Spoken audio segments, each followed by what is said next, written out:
empiezo el curso explicando la epistemología.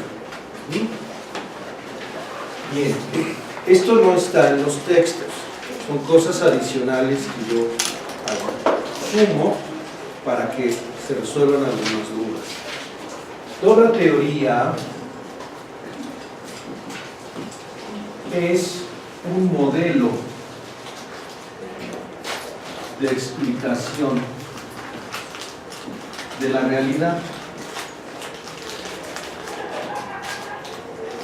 En este caso vamos a situarnos en lo que tiene que ver con las ciencias sociales y humanidades, que es donde estamos ubicados en psicología educativa. Neurociencias, neurofisiología estarían en el otro lado. Recuerden que nuestra ciencia, psicología, colinda, es complicada porque puede estar en ambos lados. De hecho, en FE Zaragoza, cuando yo hice el examen de admisión, hice el examen para el área de ciencias biológicas, no para el área de ciencias sociales, porque ahí estaba ubicada. Yo voy a ubicar esta asignatura dentro del área de las ciencias sociales y humanidades. Y dentro de este, como gran cajón, vamos a ubicar lo que finalmente produce una teoría. Una teoría tiene que generar una explicación, en este caso es un supuesto, porque es una teoría. Si no fuera un supuesto, sería una ley universal que va a ocurrir en cualquier parte, como la ley de la gravedad, etcétera, etcétera. Pero antes de lograr el estatus de ser un corpus de ley, primero somos una teoría, una serie de principios, conceptos, pautas que una persona o un grupo de personas proponen a través de un modelo para explicar algo de la realidad. Esto siempre es un supuesto. La teoría se va refinando paulatinamente y deja de ser como tan subjetiva en la medida en que incluimos el factor de la metodología. La metodología va a estar imbricada, es decir, metida, va a tener como función la generación de datos que van a ser ya sea cuantitativos o cualitativos. Estos datos, a través del aparataje metodológico, es decir, las técnicas específicas que se utilizan para la resolución de problemas específicos o tratamientos de investigación específico, lo que hace es comprobar o rechazar lo que está proponiendo una teoría. ¿Vamos bien? En este caso, en nuestra ciencia, la psicología, el enfoque cuantitativo ha sido el de mayor peso en nuestra ciencia. De ahí el origen del conductismo. Medir, anticipar, controlar la conducta humana a través de herramientas metodológicas cuantitativas que lo que van a hacer es encontrar frecuencias, correlaciones, medias y varianzas para poder predecir un fenómeno, en este caso observable y cuantificable. ¿Vamos bien? Aquí es donde vamos a ubicar pues como a una de las grandes tradiciones de la psicología, que es la teoría cognitivo-conductual y que ha ido evolucionando hasta nuestros días. Bueno, de ahí entonces que los datos que se van generando van solidificando, digamos, la fuerza de la teoría. Finalmente, la teoría es un modelo de explicación de la realidad. Con la teoría es con lo que me confronto ante la realidad y la explico. Si ponemos otro ejemplo muy burdo, la teoría serían como unos lentes. Yo, ser humano, tengo una serie de sentidos. Puedo ver, puedo tocar, puedo oler, etcétera, degustar. Pero los filósofos de la ciencia desde la antigüedad se preguntaban si eso era suficiente para conocer realmente la realidad, si nuestros sentidos nos engañan y tenemos imágenes distorsionadas de la realidad. La mayoría de esos filósofos, de esos científicos, explican que debemos de tener una teoría que me pongo y con la cual puedo observar el mundo, puedo entender la realidad. ¿Vamos bien? Por lo tanto, va a haber muchas teorías. La teoría cognitivo-conductual es una de ellas, la teoría psicoanalítica, la teoría gestal, las neurociencias con sus diferentes enfoques, son finalmente teorías que nos ponemos y con las cuales empezamos a observar la realidad. ¿Vamos bien hasta ahí? Por eso es muy importante la filosofía de la ciencia. Y esta introducción la hago para ubicar cuál es la esencia o la matriz filosófica de la teoría sociocultural vygotskiana. Y esto se explica de la siguiente manera. A ver si no me estoy saliendo del cuadro. Bien.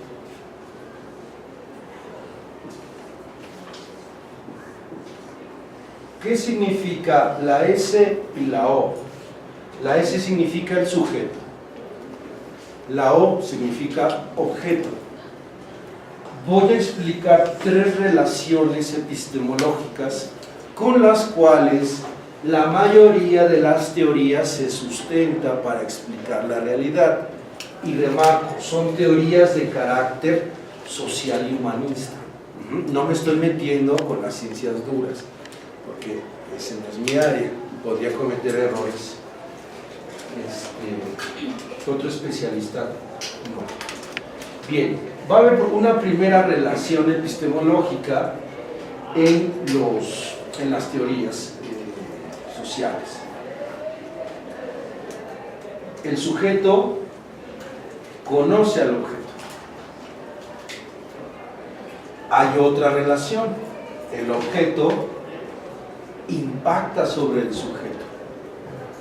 Y hay una tercera relación, el sujeto conoce al objeto y el objeto transforma al sujeto. Lo vuelvo a repetir. En esta primera relación epistemológica, el sujeto es quien impacta sobre el objeto de conocimiento. ¿Qué es un objeto de conocimiento? Puede ser desde un árbol hasta una relación de amor. Finalmente, todo aquello que nos rodea está constituyendo la realidad. En este caso, la relación que tiene el modelo epistemológico que parte del sujeto sobre el objeto va a ser una relación idealista. Es decir, los filósofos idealistas explicarían que el conocimiento ya lo tenemos desde el nacimiento y que no es necesario hacer nada más que aprender lo que nos está rodeando, aprender con H, de tomar, de agarrar, aprender. Esta sería una relación idealista. Esta relación idealista estaría constituyendo gran parte del enfoque psicoanalítico. Es decir, ya traigo esas estructuras psicológicas de nacimiento, ya hay una serie de elementos psicológicos con los cuales me oriento y que me determinan, no hay de otra. Eso es una de las críticas tan duras que se le hace al psicoanálisis. Lo que estoy intentando además no es menospreciar a las diferentes teorías, solo diferenciarlas para que sepan dónde estamos parados. La siguiente es una situación empirista o un posicionamiento empirista, y es decir que el sujeto va a quedar se me fue el concepto. El sujeto va a recibir la impresión de la realidad. Es decir, el sujeto no tiene mucho que hacer más que recibir y lo está imprimiendo, la realidad se imprime. queda interiorizada a través de la acción, de la empiria, de aquello que el sujeto puede sentir de lo que le está rodeando. Pero no puede ir más allá, está sujeto y constreñido a ese momento, a ese aquí y ese ahora. No puede hacer más, se deja impactar, imprimir por la realidad, pero no tiene otra opción, no tiene otra salida. En este caso tenemos una relación epistemológica bidireccional, es decir, el sujeto conoce al objeto, pero el objeto también transforma al sujeto. Esa es una relación dialéctica. Y esa es la matriz o el fundamento de la teoría sociocultural vygotskiana. Un fundamento que tiene origen en la teoría hegeliana y en la teoría marxista. Materialista dialéctica. Será materialista, un materialismo ideal en Hegel y un materialismo más objetivo en un materialismo histórico en Marx. Pero eso lo vamos a ver para la temática 2. Ahorita solo seguimos en la introducción. ¿Cuáles son las implicaciones de este modelo epistemológico de ida y de vuelta? Bueno, pues que el sujeto solo conoce aquello en la medida en que interviene con él, interviene en él, y ese objeto le regresa un efecto de transformación. Por ejemplo, yo en este momento estoy utilizando el Club Von His y estoy generando una especie de herramientas o de señales en el pizarrón con las cuales acompaño mi mensaje. En este caso, el objeto, que aparentemente no representa nada para alguien que recién entra, para ustedes representa muchísimas más cosas, porque en este caso lo estamos co-construyendo. ¿Vamos bien? Y lo co-construimos en un aquí y una ahora presencial, es decir, en este espacio donde todos llegamos de diferentes lugares. Ustedes, porque además el objeto también es un sujeto. Un objeto sería árbol, un objeto sería algo como muy tangible, muy material. Pero en nuestro caso, como estamos en este lado, nuestro objeto de estudio somos nosotros mismos y los otros. Y en esta relación epistemológica, para que yo pueda conocer a un sujeto, lo conozco en la medida en que lo transforma,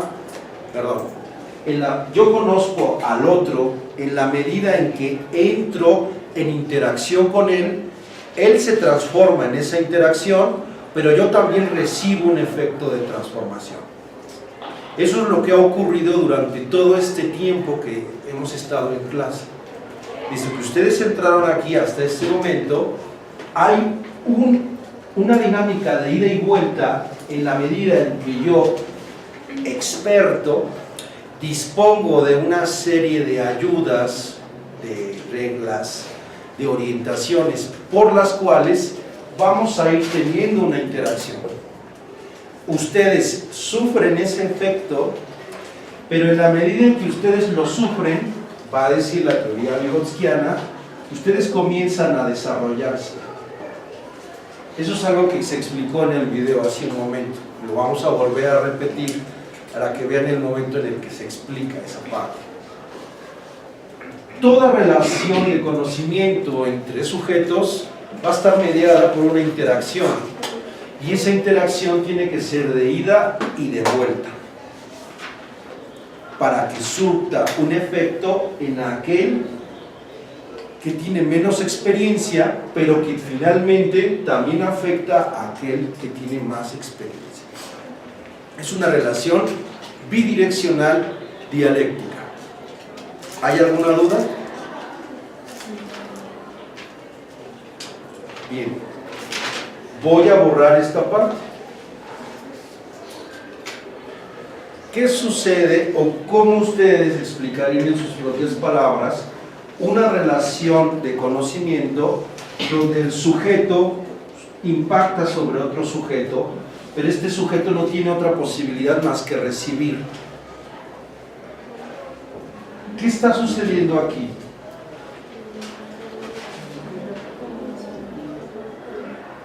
Sí. Ocurre lo mismo que en la primera, es decir, con el sujeto que en este caso está transmitiendo el conocimiento, solo impacta en el objeto que en este caso es el otro sujeto. Así es, vamos por ahí, muy bien. Pues poniéndolo como más en contexto, sería una clase común, por ejemplo la de neuro, donde el maestro es quien genera o dispersa el conocimiento, pero el sujeto que recibe el conocimiento no puede de ninguna manera tener retroalimentación acerca de lo que se está hablando. ¿Escucharon lo que dice su compañero? Eso es una relación epistemológica. Toda teoría de las ciencias sociales y humanidades tiene esa base. En este caso, su compañera comenzó una muy buena respuesta diciendo: va a ocurrir lo mismo que aquí. ¿Quién es el que tiene la actividad, la mayor carga de actividad en esta relación epistemológica? El sujeto. ¿Quién es el que está haciendo algo? Este sujeto. Este objeto solo recibe la acción, pero es recibir de una manera muy pasiva, porque no hay un regreso. En este caso, pues todavía es como más tradicional, porque el sujeto no es el que hace nada, es el objeto el que imprime sobre el sujeto. El empirismo. Thomas Hume, no me acuerdo si era Thomas, Hume explicaba esa parte. ¿Sí? Ahora bien, ¿qué ocurre aquí? Es un sujeto que impacta sobre otro sujeto, y este sujeto, el que recibe, se queda sin poder hacer nada, en una forma o en una actividad psicológica bastante pasiva. Dígame. Pues sería como cuando intentas aprender cosas con tutoriales, ¿no? Una persona es, por desarrollo normal, es social, entonces la diferencia de aprender con un tutorial en internet a cocinar algo, a ir a una clase, es distinta, ya que ahí hay una retroalimentación y hay una relación social en la que tú puedes aprender más. Muy bien. Entonces retomo lo que dice el compañero y lo sumo a lo que acaba de decir su compañera. Si yo me paro frente a un ser humano, otro sujeto, y lo único que hago es hablarle y hablarle y hablarle, sin darle posibilidad a que construya con eso algo, entonces tenemos una relación epistemológica de carácter tradicional, unidireccional. Y bueno, yo no puse el ejemplo, pero hablaba de lo que pasa en neurociencias, en neuropsicología. Llega el experto y solo comienza a transmitir. ¿Qué es lo que hace el sujeto? El sujeto solamente empieza como a llenarse, ¿no? A coleccionar, como a sumar, pero no está teniendo una actividad mental constructiva importante. Él, o la teoría sociocultural, va a explicar, fíjense nada más, con solo este movimiento, que la realidad no se construye así, sino que la realidad se construye en conjunto, en interacción. Y ese es el concepto, uno de los conceptos más importantes de la teoría sociocultural. La emergencia de la realidad, la emergencia social, política, histórica, va a explicar Marx, tiene como origen la interacción que vamos teniendo los sujetos. Pero estos sujetos tienen una carga histórica, porque no somos sujetos, por así decirlo, vacíos. Somos el efecto del devenir de nuestra historia.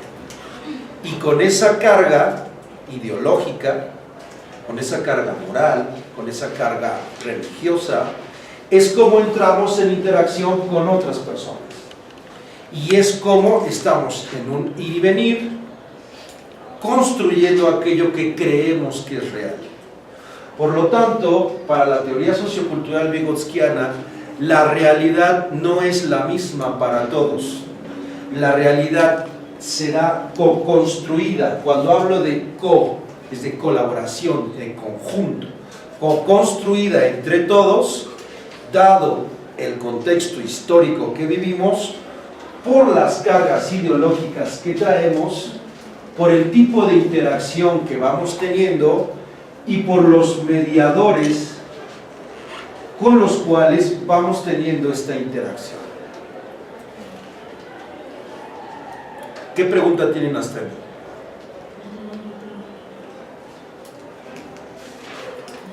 ¿Quieren que lo repita? Bien. La matriz epistemológica de la teoría sociocultural vygotskiana implica un posicionamiento filosófico en el cual el sujeto no es el único que va a la acción, a la realidad, y no es la realidad la única que va hacia el sujeto. El sujeto está constantemente en un ir y venir, en una co-construcción de sentidos y significados establecidos a través de una interacción, de una ida y de una vuelta, que va a tener siempre una serie de mediadores por las cuales se produce esa interacción. En este caso, en este momento, ¿qué mediador es el que estoy utilizando? El lenguaje. ¿Bien? El lenguaje. La teoría sociocultural va a explicar que el lenguaje es una herramienta. Si yo en este momento hablara en otro idioma, la herramienta deja de tener el sentido contextual. Si hablara en este momento en inglés, en francés o en mije o en otro idioma que no dominen ustedes, por lo tanto la herramienta deja de tener o deja de estar contextualizada históricamente. Y ahí viene el problema, no podemos interactuar porque no es la herramienta adecuada, no es el mediador adecuado. ¿Vamos bien? Ahora, ¿cómo es que la realidad se da o es dada? ¿De forma idealista o empirista? No, de manera dialéctica. La realidad la construimos en este momento presente como resultado de nuestro pasado y la proyección de nuestro futuro, pero siempre en interacción permanente. Ahora bien, tocando otra vez el comentario que hizo su compañero, yo no he dejado de hablar en esta clase y ya estoy cansado. ¿Creen que mi acción en este momento es congruente con el modelo epistemológico vygotskiano? ¿Por qué no es congruente? Bueno, podríamos decir que no era congruente hasta que empezó a preguntarnos cosas a nosotros, porque si nos centramos en el ejemplo que dio el compañero, sería igual a una clase de neuro. O sea, estaría usted hablando enfrente de todo lo que sería la teoría sociocultural sin preguntarnos a nosotros qué estamos entendiendo de ella. Y hasta este momento, que empezaron las participaciones, sería una relación sujeto y sujeto. Usted está aportando algo y nosotros estamos diciendo qué estamos entendiendo de ello. Pero bastante limitada. Finalmente es, ¿y qué opinan? ¿Y qué piensan? Yo, si contáramos con un reloj todo el tiempo que he estado hablando esta clase, serían 2 horas. Y si sumo todo el tiempo que hablaron los alumnos, sería, no sé, 15 minutos. Y entre todos. Eso lo que está indicando es que mi actividad en este momento aparentemente es más tradicional. Pero ¿dónde está la clave para entender, para tener la respuesta de que no soy yo el que tiene la mayor carga de actividad, sino son ustedes? Dígame. Bueno, creo que también depende mucho del tipo de conocimiento que estamos adquiriendo. Bueno, creo que simplemente por el hecho de estar recibiéndolo de una forma que se necesite comprender, implica también un trabajo de parte del sujeto, no es solamente recibir, sino... Bien, me parece bien, va por ahí, pero no llegamos todavía. Creo que también es parte del debate entre nosotros, como nos hacemos, bueno, se complementan ideas, se entiende mejor, se entra en conflicto y así creo que ahí es la parte de la bidirección, no tanto por parte de... Va por ahí, todavía no le dan al grano, porque además es paradójico. Ustedes tienen la mayor carga de actividad en la co-construcción de nuestra realidad y es lo único que he estado haciendo, indicándoles esa parte tan grande que tienen ustedes desde el primer día de clases.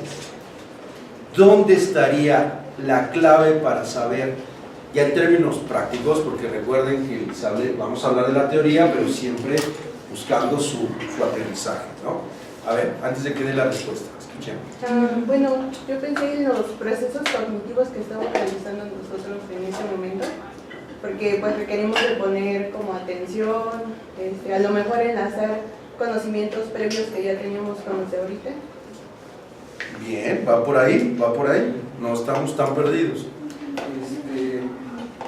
Yo creo que también tiene que ver con el dominio que tenemos sobre el tema, y con esto también se va a lo que estaba comentando sobre el lenguaje.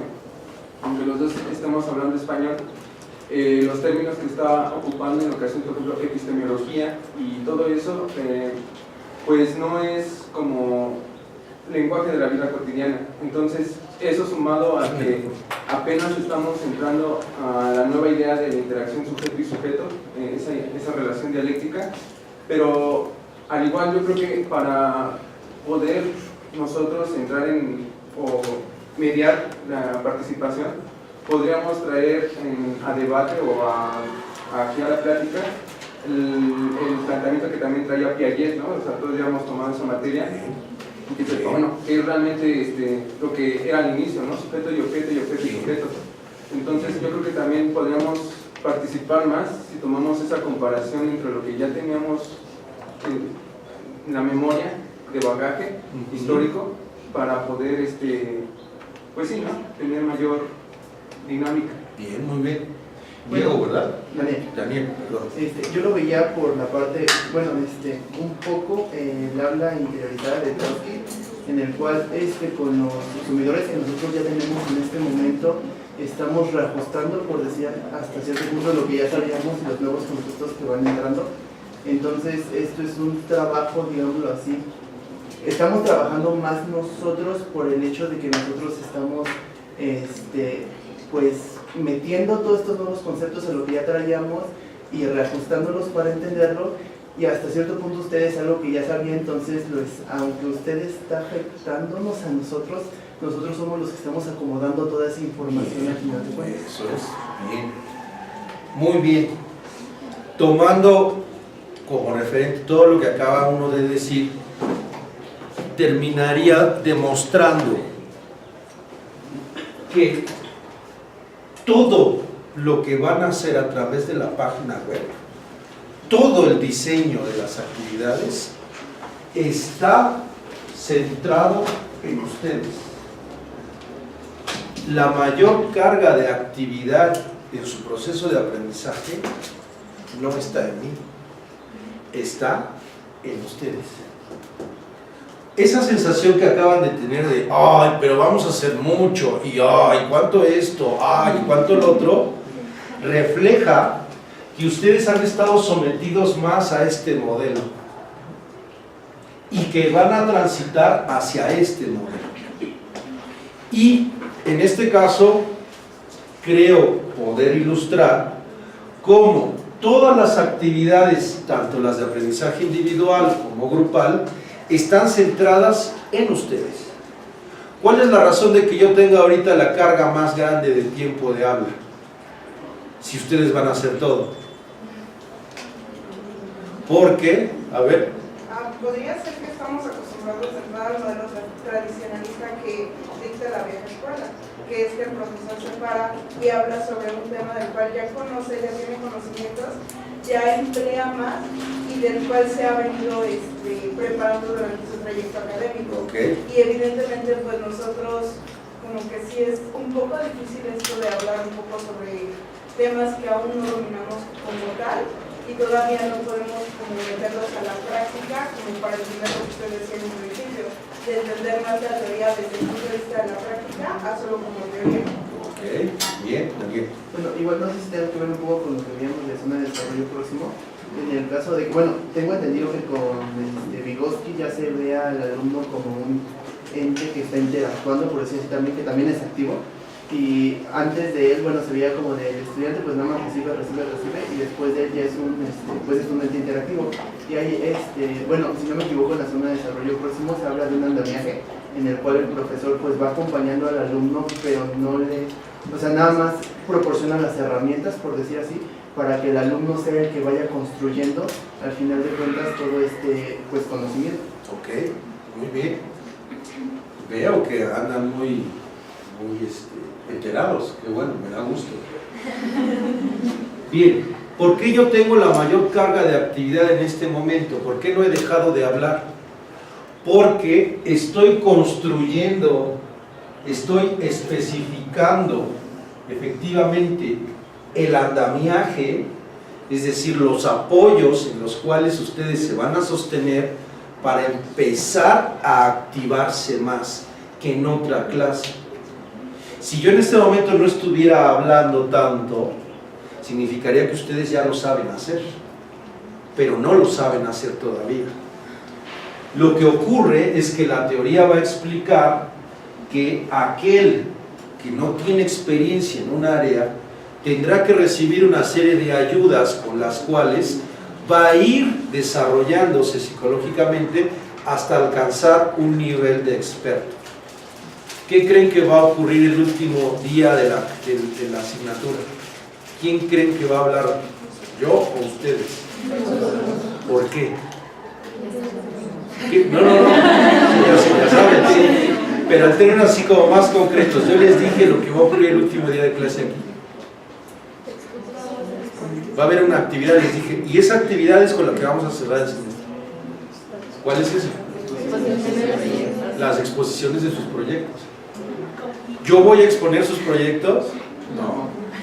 Yo los habré acompañado en este proceso de aprendizaje hasta que lleguen al momento en que pudiera entrar el rector de la universidad y ustedes se expongan como expertos. Sí.